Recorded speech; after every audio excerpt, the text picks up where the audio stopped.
verso 51. Glória a Jesus. Capítulo 15, verso 51. Pode baixar um pouquinho, acho que é o geral aqui, está dando microfonia. E glória a Jesus. Coríntios 15, 51.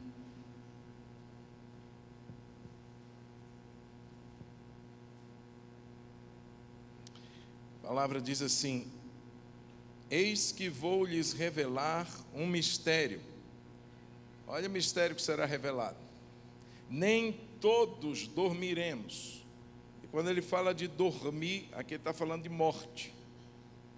Ele está falando para os cristãos. Nem todos dormiremos, mas todos seremos transformados.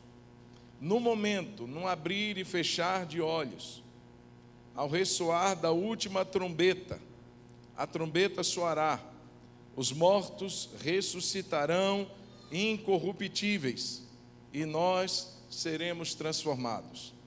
Porque é necessário que este corpo corruptível se revista da incorruptibilidade, e que o corpo mortal se revista da imortalidade. E quando este corpo corruptível se revestir de incorruptibilidade, e o que é mortal se revestir da imortalidade, então se cumprirá a palavra que está escrita: tragada foi a morte pela vitória. Onde está a morte, a sua vitória? Onde está a morte, o seu aguilhão? O aguilhão da morte é o pecado, e a força do pecado é a lei. Graças a Deus, que nos dá a vitória por meio de nosso Senhor Jesus Cristo. Portanto, meus amados irmãos, sejam firmes e inabaláveis e sempre abundantes na obra do Senhor, sabendo que no Senhor o trabalho de vocês não é vão. Verso 58, mais uma vez, vamos ler todos juntos em nome de Jesus. Coloca para nós o verso 58, por favor. Vamos ler juntos em nome de Jesus. Vamos lá? Portanto, meus amados irmãos, sejam firmes, inabaláveis e sempre abundantes na obra do Senhor, sabendo que no Senhor o trabalho de vocês não é vão. Aleluia. Senhor, aplica a sua palavra ao nosso coração. Queridos, eu quero falar, a Bíblia diz que um escriba, Jesus diz, ele tira do seu tesouro coisas novas e coisas velhas. Essa palavra que eu vou trazer hoje não é uma palavra da atualidade, pelo contrário, é uma palavra que foi o tema de muitas pregações desde o início do cristianismo. Os apóstolos pregaram essa mensagem, os pais da igreja pregaram essa mensagem, a igreja precisa pregar essa mensagem. Eu quero falar nessa noite sobre a esperança da ressurreição. É um pilar da nossa fé, por que não dizer, é o coração do evangelho. Sem ressurreição, o evangelho perde toda a sua força. Não tem morte, não tem cruz que se sustente se não houvesse a ressurreição. Estaríamos aqui servindo um Deus morto. Mas é justamente a ressurreição que torna o evangelho belo e poderoso. Portanto, nós estamos hoje diante de um tema que é a pérola, vamos dizer assim, do evangelho. E é interessante que Paulo dedica todo o capítulo 15 de Coríntios, é um capítulo extenso, e eu posso dizer que não existe um outro capítulo na Bíblia que fale tão exaustivamente da ressurreição do que Coríntios 15. Paulo então dedica esse texto a irmãos. Acho que está dando um eco muito forte aqui, não sei se é por causa da altura dele.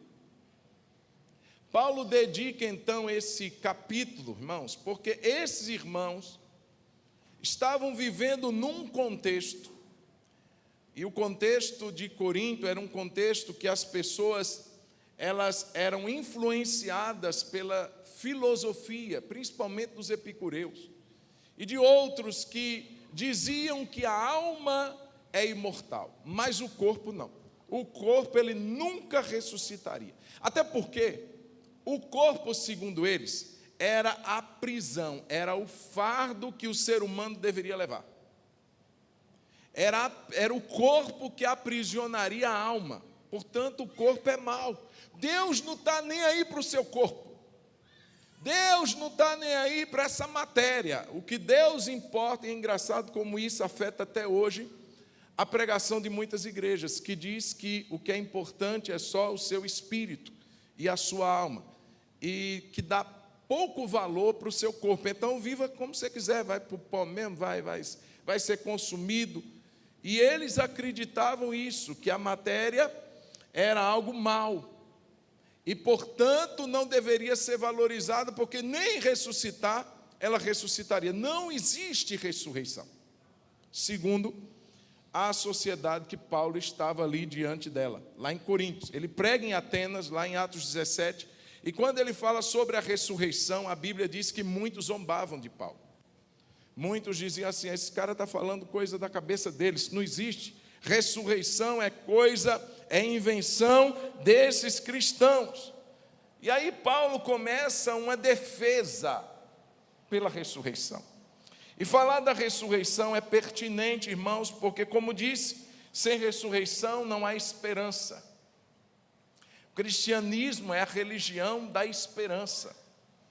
E o motivo disso é porque nós cremos que o nosso Jesus ressuscitou. O cristianismo, irmãos, ele tem essa passagem, essa palavra de esperança, e com a ressurreição nós podemos sim depositar a nossa fé e crer na nossa vitória. Independente do que a gente passe, independente do que a gente vive, independente das perseguições que a igreja vai enfrentar, já enfrentou e irá enfrentar, mas a igreja se move na esperança da ressurreição. É o que move a igreja a continuar avançando.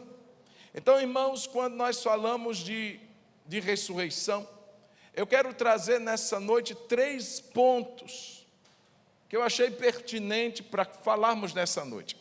Primeira coisa, que a ressurreição é a base da nossa fé. Segunda coisa é que a ressurreição é a convicção da nossa esperança. Sem ela não tem uma fé sólida, robusta, não existe. Sem ela tampouco existiria esperança, mas também a ressurreição é a motivação para a nossa missão. A igreja só se move em missão por causa da esperança da ressurreição. E nós vamos falar um pouco sobre isso. Eu achei interessante, pesquisando sobre algumas coisas relativas à ressurreição, eu fiquei sabendo que lá na América, nos Estados Unidos, tem um cemitério muito conhecido, é o cemitério de Arlington. E diz que lá tem uma lápide que ela chama muita atenção, porque tem escrito assim: aqui jaz fulano de tal, mas não por muito tempo. Eu até brinquei em alguns momentos, quando eu fui a alguns enterros e velórios, e a gente caminhava voltando, e eu dizia assim: um dia vai ser a minha lápide aí, nesse ou em outro, não sei. Mas eu gostaria que fosse escrito assim: está olhando o quê? Já viu quando todo mundo sai de um enterro, todo mundo vai olhando assim: esse viveu de não sei quanto a não sei quanto. Aí vai lá: nossa, esse morreu novo, nossa. Eu queria que no meio tivesse escrito: está olhando o quê? Eu vou voltar. Mas a esperança da ressurreição. É isso que nos move, foi isso que Paulo quis deixar aos irmãos de Corinto. Primeiro, ressurreição de Cristo é a base da nossa fé. Tire a ressurreição e todo o cristianismo desmorona. Todo.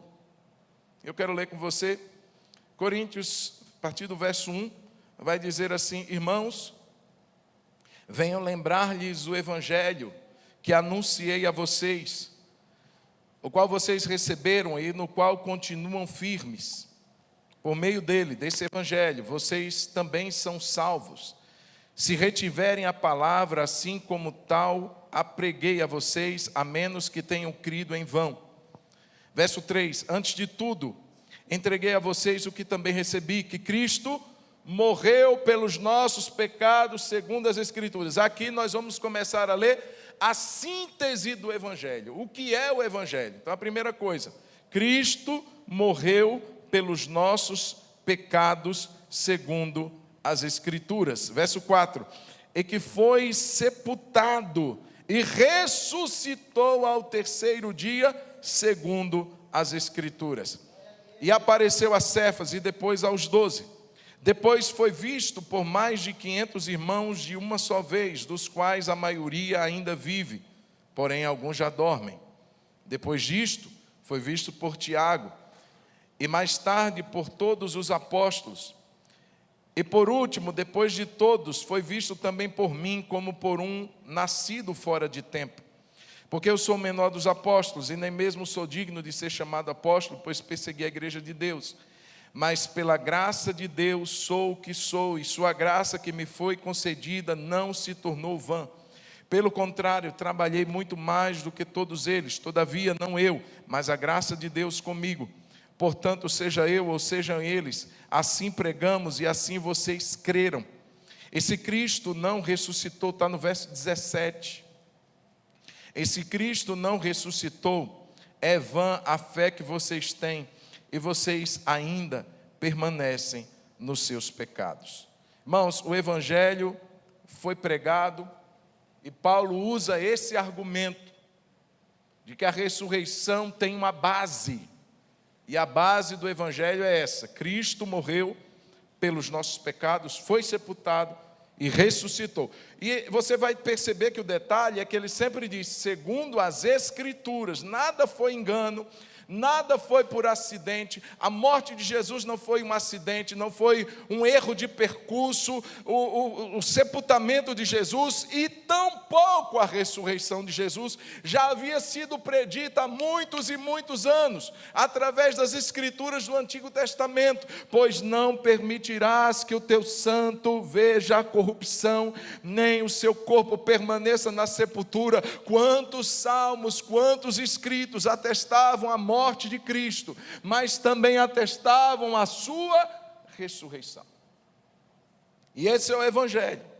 E essa verdade, irmãos, tão simples, mas tão poderosa, porque o Evangelho é o poder de Deus. A gente não prega sabedoria humana, a gente não prega mitologia, a gente prega o Evangelho. Cristo morreu, Cristo foi sepultado, Cristo ressuscitou e Cristo voltará. Irmãos, e esse Evangelho, ele salva as pessoas. Esse Evangelho nos salvou, foi isso que Paulo disse.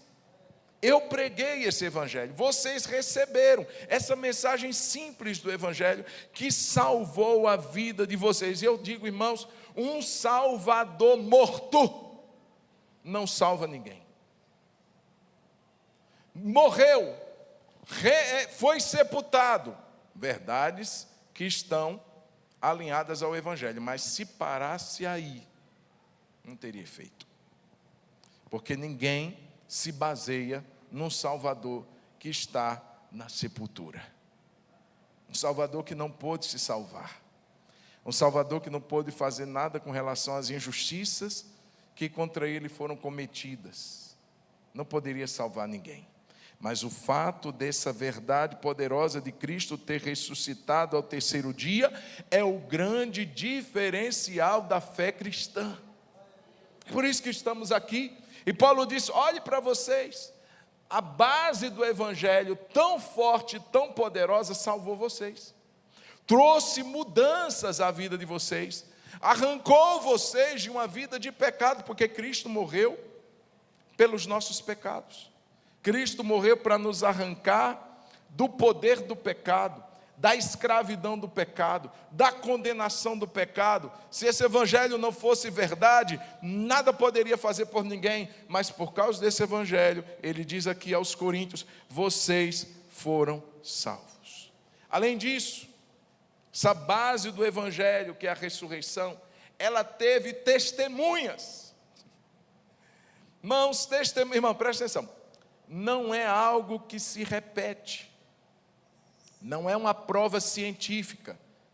A ressurreição não é uma prova que você pode levar para um laboratório e repeti-la, como as demais provas científicas, assim acontece. Mas é uma prova judicial, ou seja, é algo legal, teve testemunha. Ninguém vai testemunhar se não tiver visto algo. E aqui ele usa esse argumento das testemunhas oculares. Ele diz assim, olha, essa realidade de que Cristo morreu, porque todos os que habitavam naquela época em Jerusalém viram Cristo na cruz, viram Cristo exposto à vergonha, viram Cristo exposto à ignomínia, viram Cristo humilhado, cuspido, ferido, blasfemado, eles viram. Mas eu quero dizer que não só viram ele morto, houve pessoas, houve testemunhas oculares, e eu posso relatar, e ele vai dizendo, ele foi visto por Pedro, está aí no verso de número ainda que lemos, ele foi visto. Olha o que diz o verso de número 5. Ele apareceu a Cefas, depois ele apareceu aos 12, depois foi visto por mais de 500 irmãos, de uma só vez. Ou seja, não tem delírio do mundo que leve 500 irmãos a verem a mesma coisa numa hora só. Todos estes viram no mesmo, simultaneamente, em tempo real, o Jesus que havia sido pregado na cruz diante deles. Primeiro Cefas. E eu posso dizer que essa lista não está completa, porque Maria Madalena também viu. E outros irmãos, os de Emaús, mas talvez estejam aqui nos mais de 500 irmãos. É muita gente, irmãos, para cair num golpe. É muita gente num momento só, numa hora só, para cair numa ilusão. O próprio Jesus, e na época que nem inteligência artificial existia, irmão, não tinha golpe nenhum. Era o próprio Cristo que foi tocado por eles, que comeu com eles, que se assentou com eles, que conversou com eles, e digo mais, por um espaço de 40 dias, Jesus esteve entre os homens ressuscitado. Então teve gente que viu, e Paulo está dizendo assim, como negar? Tem muitos destes que já morreram, mas a maioria ainda está viva, e eu posso chamá-los para testemunhar que de fato Cristo ressuscitou. Irmãos, isso é tão sério, que ele chega a dizer que, por último, ele cita dois nessa relação, que se fosse um golpe, presta atenção, primeiro é o Tiago está aí na relação dos que viram. Tiago era o meio-irmão de Jesus, que segundo o Evangelho, não cria em Jesus, ele não cria. Então você acha, o Tiago, meu irmão morreu, você acha que ele já não cria, e se Jesus continuasse morto, aí é que ele não criaria mesmo. Mas quando ele viu aquele em que ele não cria, aquele em que ele muitas vezes cutucou, dizendo assim, você não é o Salvador, então manifesta-te, vai para os teus seguidores.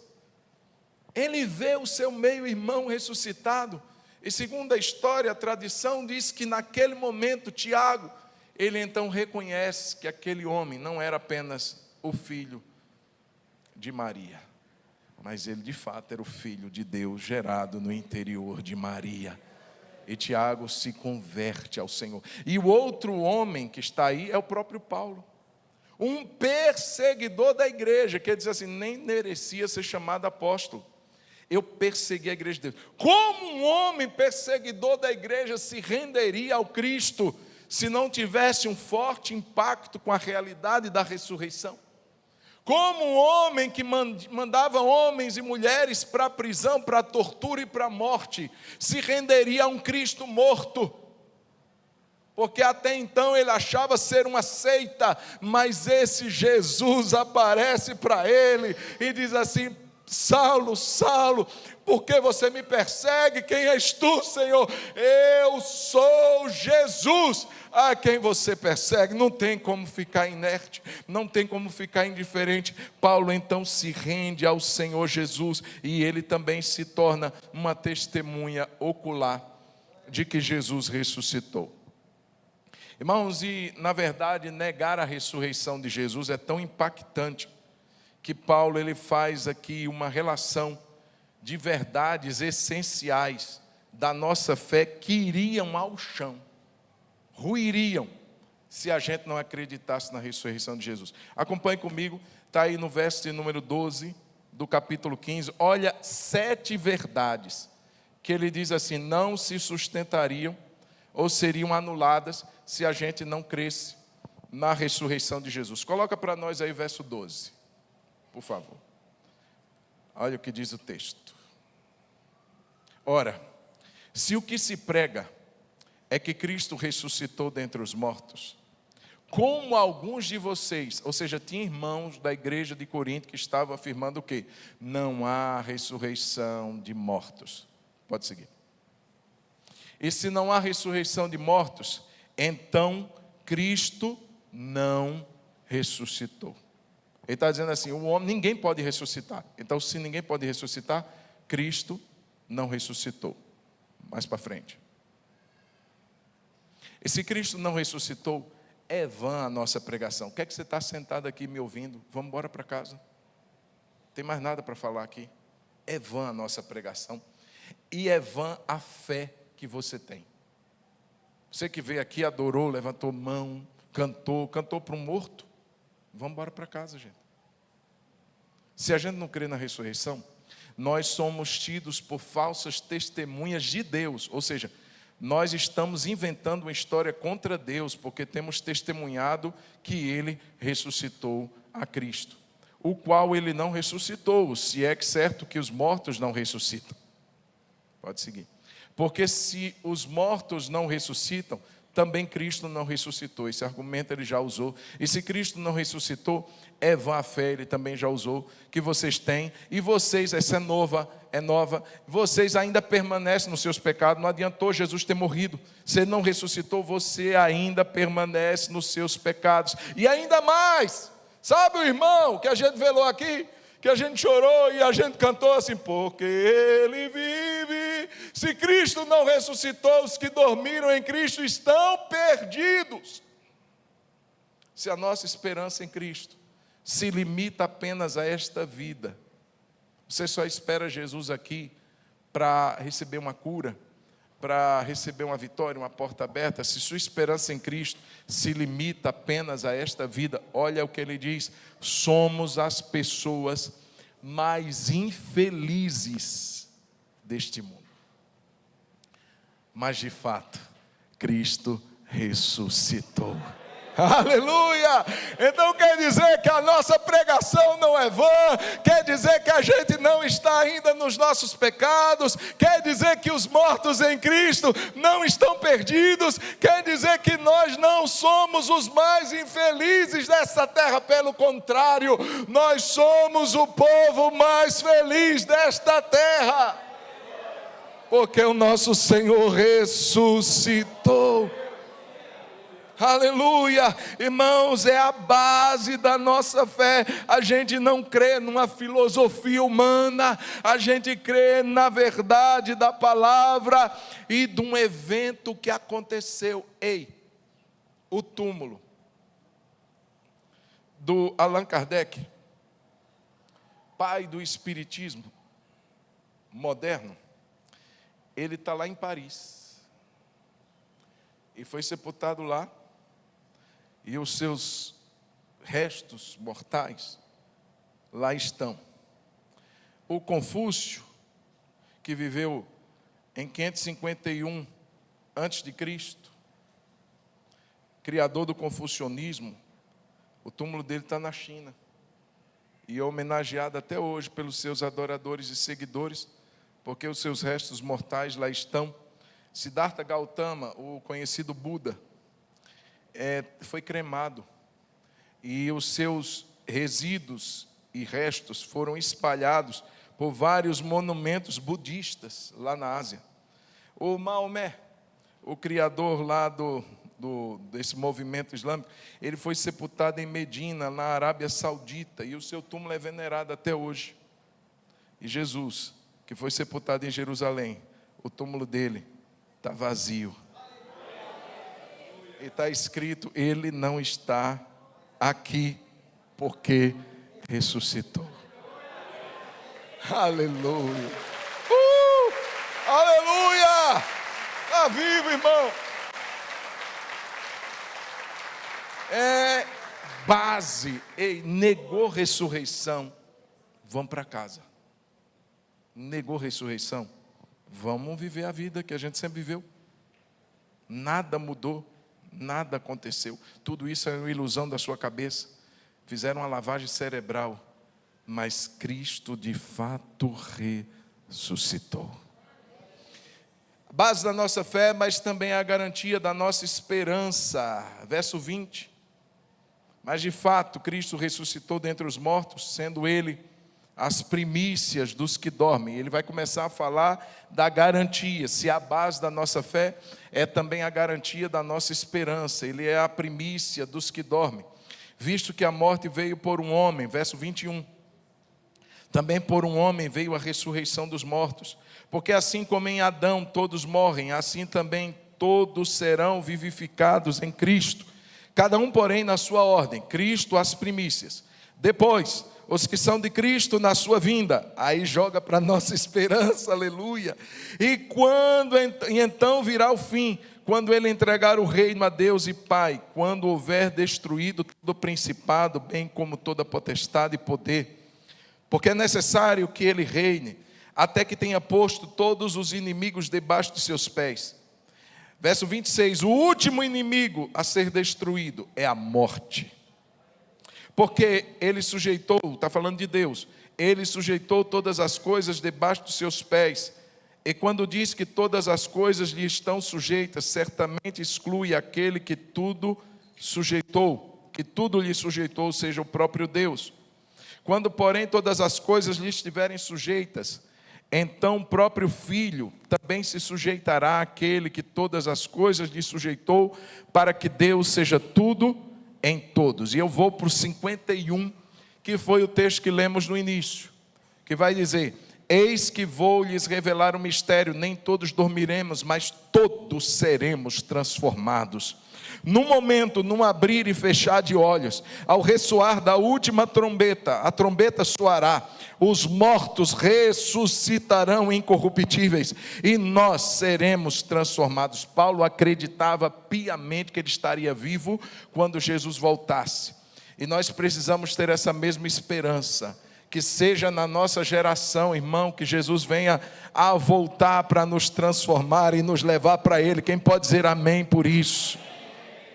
Verso 53, porque é necessário que este corpo corruptível se revista de incorruptibilidade, e que o corpo mortal se revista de imortalidade. E quando este corpo corruptível se revestir de incorruptibilidade, e o que é mortal se revestir da imortalidade, então se cumprirá a palavra que está escrita: tragada foi a morte pela vitória. Onde está a morte, a sua vitória? Olha o deboche. Onde está a morte, a sua vitória? Você é grande inimiga. Ninguém conseguiu subsistir diante de você até hoje. Os grandes reis, os grandes imperadores, nenhum homem a não ser o Filho de Deus, que já começou a te derrotar. Tragada foi a morte. Vai chegar o teu dia, ó morte. Deboche, irmão. Tragada, onde está a morte, a sua vitória? Onde está a morte, o seu aguilhão? O aguilhão da morte é o pecado, e a força do pecado é a lei, mas graças a Deus que nos dá a vitória por meio de nosso Senhor Jesus Cristo. Essa esperança é a garantia, irmãos. Garantia. Nós não estamos num campo de dúvidas. O cristão não vive titubeando entre a verdade, a possibilidade, será, não, é garantia. Se Cristo ressuscitou, e ele diz aqui, Cristo é as primícias dos que dormem. Ou seja, quando lá no Antigo Oriente, lá em Israel, se faziam as colheitas, os primeiros frutos se chamavam primícias. E eram dedicados a Deus, em oferta, em louvor, mas apontando que existiria uma outra colheita a ser feita. Aquele eram só os primeiros frutos, mas outros frutos também viriam, não os primeiros, os outros frutos. Então, quando se levava as primícias, era como se fosse assim, olha, eu estou dando a certeza de que os outros frutos ainda virão. Era uma garantia. Se tem primeiro, tem últimos também. E o que ele está dizendo, que Cristo foi as primícias, e Ele ressuscitou. Se Ele ressuscitou, e Ele diz assim, vai ter uma ordem. Primeiro Cristo, isso já aconteceu. Quem crê nisso? Isso é a base da nossa fé. Agora, a garantia da nossa esperança. Se Cristo ressuscitou, e quem vem depois? Os que estão em Cristo na sua vinda. Quando soar a última trombeta, os mortos em Cristo ressuscitarão. E nós, os vivos, se não tivermos descido à sepultura, se ainda aqui estivermos, seremos automaticamente transformados. Não passaremos pela morte, mas seremos como num abrir e fechar de olhos, transformados. Irmãos, isso é poderoso, isso é glorioso.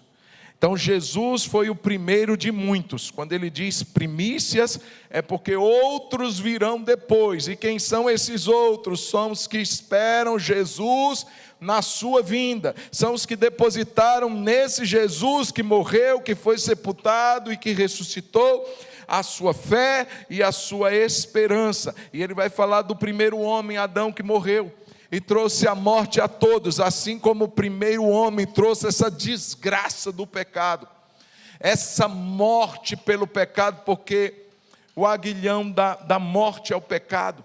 Então ele trouxe através da sua desobediência a morte a todos os homens. Esse homem que veio do pó, esse homem que veio da terra, esse homem trouxe a maldição através da sua desobediência. Mas ele diz assim, existe um que veio do céu, e esse veio para nos salvar. E esse não voltou ao pó, mas esse ressuscitou. E ele veio para trazer vida. Enquanto o primeiro veio para trazer morte, o segundo Adão, que é Jesus, veio para trazer vida. E aí eu gosto, irmãos, do que está lá no 42. Ele vai mostrar a nossa esperança. Olha comigo. Pois assim também é a ressurreição dos mortos. Semeias, ele usa, irmãos, a morte como semear. Quando uma pessoa desce ali no seu sepultamento, a analogia que Paulo faz é como uma semeadura, quando um grão é lançado no solo, mas ele tem que morrer. E assim que ele morre, aí começa o processo da vida. E ele está dizendo, quando isso acontecer, olha, verso 42, será também a ressurreição dos mortos, semeia-se corpo na corrupção. E eu gosto disso, ressuscita na incorrupção. Então aquela pessoa morreu fruto da sua corruptibilidade. Seu corpo envelhece. Alguém já disse que cada cabelo branco que nasce na nossa cabeça é a morte fazendo um duelo conosco, dizendo assim, eu vou te pegar. Mais um fio branco na sua cabeça, estou te pegando aos poucos. A gente vai enchendo de ruga, a nossa musculatura vai ficando frágil. Se a gente for ler a descrição de Eclesiastes 12, ele vai dizer que os nossos mordedores começam a cair, as torres do castelo começam a bambear, A gente começa a ter medo de altura. Eu vejo os menininhos depois do culto, eles pulam daqui até ali. E a gente já começa a medir a distância. Será que eu dou conta? Vai trincar o meu fêmur? Porque os ossos já começam a se fragilizar. Isso é a corrupção. É a corrupção, irmão. Semeia-se corpo corruptível. Mas o que é que virá ali, irmãos? É um corpo incorruptível. Deixa eu voltar para o meu texto. 42. Corpo na corrupção, ressuscita na incorrupção. Aí você vai ver aquele que foi para lá, todo cheio de ruga, cabelo todo branco, todo debilitado. Quando ele voltar, ele vai voltar numa versão turbo. Não vai ter mais cabelo branco. Você já viu que toda aparição de anjos, não tem anjo velho? Era um moço sentado na sepultura. Um moço. Irmãos, não tem velhice no céu. Não tem doença no céu. Não tem corpo desgastado, sofrido no céu. Irmão, presta atenção. Esses dias para trás eu estava fazendo um teste de um aparelho auditivo para o meu ouvido direito, perdão. Eu tenho uma deficiência. Quando chega alguém que a conversa é ruim, aí eu dou esse ouvido daqui, ó. Pode falar. Quando a conversa está boa, eu viro para esse lado. Eu estava olhando, mas eu vou ressuscitar e não vou ter problema auditivo. Eu vou ressuscitar não mais em corrupção. Você vai me ver uma versão top. Você vai me ver uma versão jovem. Você vai me ver, o meu filho hoje diz assim: ei, meu velho pai, me espere. Está chegando esse dia da incorruptibilidade. Irmãos, não tem mais nada que hoje nos desgaste, nos aflige, nos faz sofrer, nos causa dores, nos causa desgaste. Não terá mais. Vai semear na corrupção, mas vai ressuscitar na incorrupção. E mais, ele continua dizendo assim, olha, verso 42. Semeia-se em desonra, ressuscita em glória. Eu fico imaginando quantos sepultamentos em desonra acontecem. Irmãos em Cristo que às vezes morreram, faltando membros do corpo. Perseguidos que tiveram membros dilacerados, arrancados. Comidos por feras, porque eu estou falando num contexto em que Paulo escreve. Um contexto de perseguição que a igreja viveu tão atroz nos dias. Quantos cristãos morreram sem partes do corpo, em desonra? Semeia-se assim, mas ressuscita em glória. Não vai ter nenhum membro faltando. Não vai ter nenhuma parte a desejar. Foi em desonra, mas vai ressuscitar glorioso. Como foi a ressurreição de Jesus? Gloriosa. Irmãos, eu creio que Deus só deixou os cravos para que fossem marcas que testemunhassem. Mas você não vai ver um corpo fragilizado de Cristo pós-ressurreição. Você não vai ver um corpo dilacerado pelos chicotes. Não, você vai ver um corpo em glória. É tanto que os discípulos nem reconheceram a princípio. E aí ele vai dizer mais: semeia-se em fraqueza, ressuscita em poder. Como foi que Jesus foi semeado na terra? Homem de dores, que sabe o que é sofrer, mas como ele foi colhido em poder. E ele passa, irmãos, por lugares que estavam fechados. Seu corpo atravessa paredes. Todo mundo trancado dentro do cenáculo, com medo de serem retaliados. Jesus de repente aparece: paz seja convosco. Vai por onde entrou? A porta está toda fechada. Não preciso que abra a porta não. Eu posso passar por essa parede. Não, a gente não tem dimensão de como será esse corpo nosso. Eu vou falar um achismo. Achismo. Está na Bíblia? Como é que Jesus foi assunto aos céus? Veio o anjo e saíram levando ele? Não, ele só subiu. E vai descer. E eu fico pensando, às vezes eu falo com a Debinha, Debinha, quando você estiver lá na glória e ver alguém passando assim voando, sou eu. Eu imagino que eu vou voar. Se eu já sou enxerido andando, imagina e voando, irmão. Irmãos, eu não sei o que é que esse corpo há de nos preparar, o que é que ele nos reserva, mas a Bíblia diz: semeia-se em fraqueza, mas ressuscita em poder.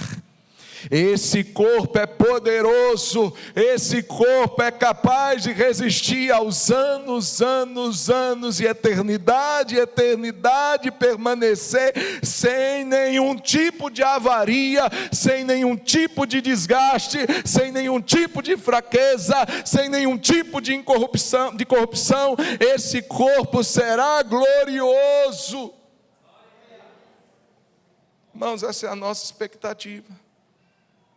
Essa é a nossa esperança. Nós vamos ressuscitar. Amém ou não? Por isso que quando a gente está no velório, irmãos, é triste. É triste. É alguém que a gente ama. E a gente vai sentir a falta daquela pessoa. Por um breve tempo. Mas não é um adeus. É um até breve. Eu creio, irmãos, que nós vamos um dia estar juntos novamente. Amém? Amém ou não, irmãos? Essa é a garantia da nossa esperança. Cristo ressuscitou, nós vamos ressuscitar também. Tragada foi a morte pela vitória. E por fim, é a motivação da nossa missão. Diga: a ressurreição é a motivação da nossa missão. Verso 30, deixa eu correr. E porque também nós nos está fazendo a pergunta. E porque também nós nos expomos a perigos toda hora, dia após dia eu morro. Eu afirmo isso, irmãos, pelo orgulho que tenho de vocês em Cristo Jesus nosso Senhor. Se como um homem lutei em Éfeso contra feras, qual foi o meu proveito? Se os mortos não ressuscitam, comamos e bebamos, está entre aspas, porque isso era uma filosofia da época. Comamos e bebamos que amanhã morreremos. Isso é muito parecido com o carpe diem, né? Aproveita a sua vida, porque só essa que você tem. Eu não, eu tenho outra. Eu tenho que aproveitar o meu dia, mas não é um dia assim na expectativa de que eu não terei outro. Irmãos, a gente vive na expectativa da eternidade.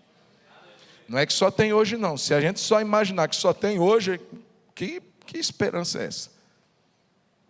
Nós temos uma eternidade. E ele está dizendo: comamos e bebamos que amanhã morreremos, porque não vai aproveitar nada. E ele termina no verso 58 dizendo: portanto, meus amados, isso eu estou lá no final do capítulo agora, sejam firmes, inabaláveis, sempre abundantes na obra do Senhor, sabendo que no Senhor o trabalho de vocês não é vão. Irmãos, o que é que motiva a nossa missão como igreja? É a ressurreição. E eu quero que você enxergue missão como Paulo está falando. Missão no Evangelho era algo que estava expondo a vida dele a todo momento ao perigo da morte. Ele diz assim: eu lutei em Éfeso contra feras por causa de vocês. Quantos cristãos, como eu disse agora há pouco, morreram porque pregaram o Evangelho? Quantos cristãos modernos que pregaram em lugares fechados ao Evangelho, que foram presos, torturados e mortos? Porque se alguém vai morrer e não vai ressuscitar, vale de quê? Mas é justamente a percepção e a convicção de que a nossa vida não termina aqui, que eu vou fazer a obra de Cristo, passando por desgaste, passando por provas, passando por perseguição, passando por afrontas e até por morte. Foi isso que Paulo disse. Todo dia eu morro. Mas se eu não acredito na ressurreição, é melhor sentar ali na mesa, comer, beber e esperar a morte chegar. Eu não tenho que me desgastar pelo Evangelho. Eu não tenho que me expor ao perigo, à morte, por causa de uma mensagem que não vai fazer diferença nenhuma na minha vida. Mas é justamente porque eu creio que o Senhor morreu e ressuscitou. É justamente porque eu creio que eu vou ressuscitar também, que eu me exponho a perigo, que eu prego o Evangelho, que eu faça a obra do Senhor, independente do que me espere. E aí ele termina dizendo para os irmãos: portanto, por causa disso, meus irmãos, sejam firmes. Para de ficar titubeando, para de ficar oscilando. Será? Não, seja firme, inabalável e sempre abundante na obra do Senhor, sabendo que nele o trabalho de vocês não é vão. Deus há de recompensá-los, Deus há de retribuir a todos os que trabalham por ele, se expondo a muitas vezes a vexame, se expondo muitas vezes a zombaria, se expondo em casos extremos até a morte. Vale a pena servir o Senhor, porque nós temos uma esperança de que se hoje, por causa dele, o nosso corpo tombar, ele não será tombado por muito tempo, porque Jesus Cristo que ressuscitou, me ressuscitará também. E essa é a mola propulsora do Evangelho para a missão, irmão. Esses que saem para fazer missões em lugares hostis, esses irmãos que ao invés de fugirem, porque estão sendo perseguidos, eles permanecem. Relatos de igreja que os terroristas entraram e mataram muitos e disseram assim: e amanhã nós vamos voltar, e quem estiver aqui vai morrer também. E esses irmãos, quando divulgaram, irmãos de outras igrejas disseram assim: está dizendo que lá vai matar gente? Vamos ver. E foram todos juntos para essa igreja que tinha sofrido um atentado. Por que esses irmãos fazem isso, gente? Porque são loucos, porque são doidos, porque eles creem que a vida deles pertence a Jesus, que se chegou o momento de Jesus levá-los e eles forem semeados em fraqueza, em corrupção e em desonra, haverá um dia em que eles serão ressuscitados em poder, em glória e em incorruptibilidade. Queridos, e que essa palavra nos motive a continuarmos servindo ao Senhor com toda a dedicação do nosso coração. Que essa palavra nos incentive, irmãos, a olhar para esse inimigo atroz que não poupa ninguém. Crente, não crente, rico, pobre, chega a todos. A gente vai olhar para ele e vai dizer assim: pode hoje se alegrar um pouquinho, morte, mas a minha vitória já está garantida em Jesus Cristo. Hoje eu estou sendo tombado, mas amanhã meu Senhor me ressuscitará. Amanhã o meu Senhor me trará de volta. E aí nós vamos perguntar: onde está, ó morte, a tua força? Onde está, ó morte, o teu aguilhão? Onde está você? Tragada foi a morte pela vitória. Palavra de esperança para você que perdeu entes queridos, para você que chorou e ainda chora pela morte de irmãos, pela morte de parentes que morreram no Senhor. Se anime, se alegre. Eu sei que esse momento é um momento de luto e a gente chora mesmo, mas a esperança vai levar a gente até lá e vai dizer: um dia nós nos reencontraremos. Palavra de esperança. Mas para finalizar, eu quero dizer que a ressurreição ela tem dois momentos. A Bíblia fala de duas ressurreições. Apocalipse 20 vai falar da primeira ressurreição. Vai ser a ressurreição que vai inaugurar os 1000 anos de reinado de Cristo. E vai dizer, vamos lá na Bíblia, porque às vezes você fica me olhando assim, vai dizer assim: isso tem na Bíblia, pastor? Então só para ler com você, eu não vou me demorar, mais 5 minutos a gente encerra. Apocalipse 20.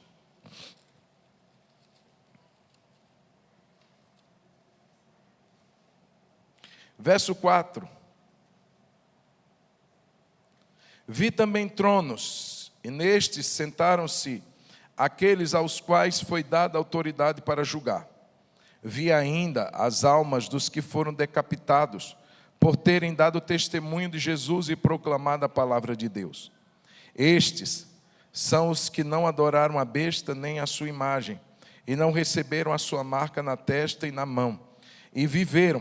Eles estavam mortos, e o texto vai dizer que eles viveram. Em outras palavras, eles ressuscitaram e reinaram com Cristo durante 1000 anos. E eu vou estar lá em nome de Jesus. Os restantes dos mortos não reviveram até que se completasse os 1000 anos.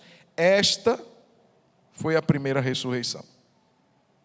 Bem-aventurado e santo é aquele que tem parte na primeira ressurreição. Sobre estes, a segunda morte não tem poder. Pelo contrário, serão sacerdotes de Deus e de Cristo e reinarão com ele por 1000 anos. Irmãos, haverá duas ressurreições, e a Bíblia diz que a primeira foram os que esperavam em Cristo, aqueles que ouviram o toque da última trombeta. Primeira ressurreição. E esses que ressuscitaram aqui, a segunda morte, que é a morte que vai lançar a pessoa no lago do inferno, no lago do enxofre, que é o inferno. Esses que ressuscitaram aqui não provarão a segunda morte, mas haverá a segunda ressurreição. E a segunda ressurreição é a dos ímpios, é para o castigo, é para a condenação, é para a segunda morte. Irmãos, ressuscitar todos vão. Agora, uns ressuscitarão para a vida, e outros ressuscitarão para a vergonha e para a morte. A primeira e a segunda ressurreição. Então a questão não é dizer, eu vou ressuscitar. O ímpio também vai. A questão é qual das ressurreições nós faremos parte. Pastor, eu quero estar na primeira, eu também. Mas para estar na primeira, precisa estar com seu nome escrito no livro da vida. Eu imagino, tem um livro, Lancel, porque tem um livro da vida, chamado Livro da Vida. Você que é digital, se conforme, tem um livro lá. Não é computador, não, é um livro.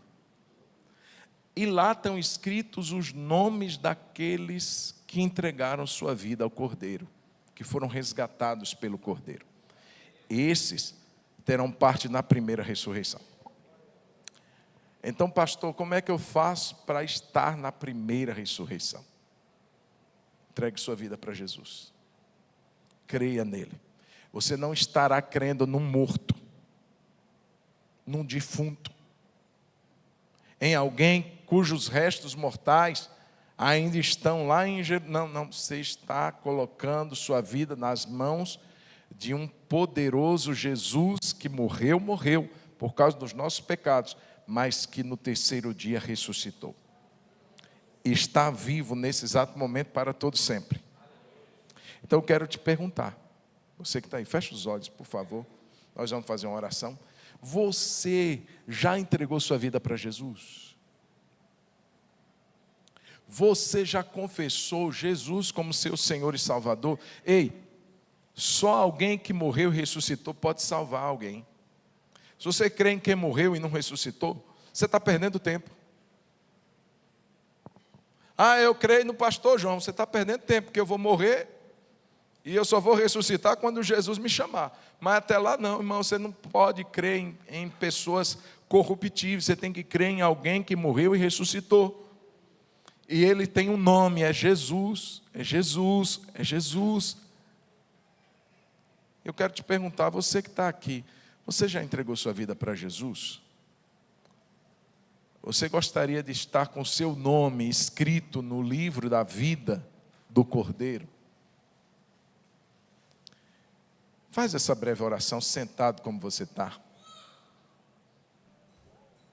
Se você diz assim, eu gostaria muito de ter essa certeza, pastor, de que meu nome estará no livro da vida. Como que eu posso ter essa certeza? Já te disse, entregue seu coração, sua vida para Jesus. A Bíblia diz, se você crer com o seu coração e confessar Jesus com a sua boca, você será salvo. Primeiro tem que crer, depois você precisa confessar. Então eu gostaria de perguntar, sentado como todos estão, você gostaria de entregar a sua vida para Jesus hoje? Se você disser sim, eu gostaria de pedir para que você levantasse a sua mão, só fazer um sinal para mim, porque eu quero orar com você, eu quero estar junto com você nessa oração. Pastor, eu quero entregar minha vida para Jesus. Faz um sinal com sua mão. Esse é um momento que a escolha é sua. Tem alguém que deseja fazer isso nessa noite? Pastor, eu quero começar uma vida nova com Jesus. Eu quero que meu nome esteja escrito lá. Tem alguém aqui nessa noite? Faz um sinal com sua mão, eu quero orar com você. Aleluia.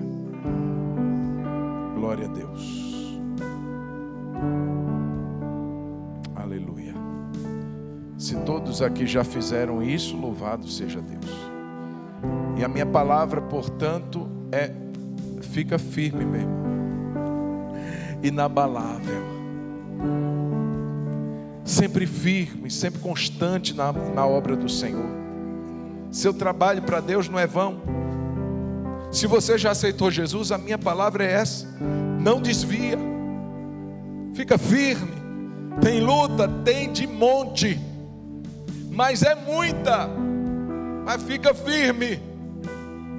Seja constante, não seja aquele que fica hoje está bem, amanhã não está. Hoje está crente, amanhã não está. Hoje está fiel, amanhã não está. Não, seja constante, sempre abundante na obra do Senhor. Você está abundando na obra do Senhor? Você está servindo o Senhor? Você está servindo o reino? Você está pregando Jesus para outras pessoas? Você está ajudando pessoas em nome de Jesus? Sempre abundantes na obra do Senhor. Pastor, eu estou parado. Ressurreição, irmão, não é palavra só para quem não é crente, é para nós crentes também, que cremos na ressurreição e não estamos firmes, que cremos na ressurreição e estamos inconstantes, que cremos na ressurreição e estamos assim minguando na obra do Senhor. Eu quero te encorajar nessa noite, baseado na palavra da ressurreição, fazer o que Paulo diz: eu vou ficar firme, eu vou ser constante diante de Deus, eu vou abundar na obra do Senhor, porque eu sei que o meu trabalho no Senhor não será vão. Fica de pé, vamos orar em nome de Jesus. Aleluia. Vamos louvar o Senhor Jesus. Logo após essa canção nós vamos orar. Aleluia.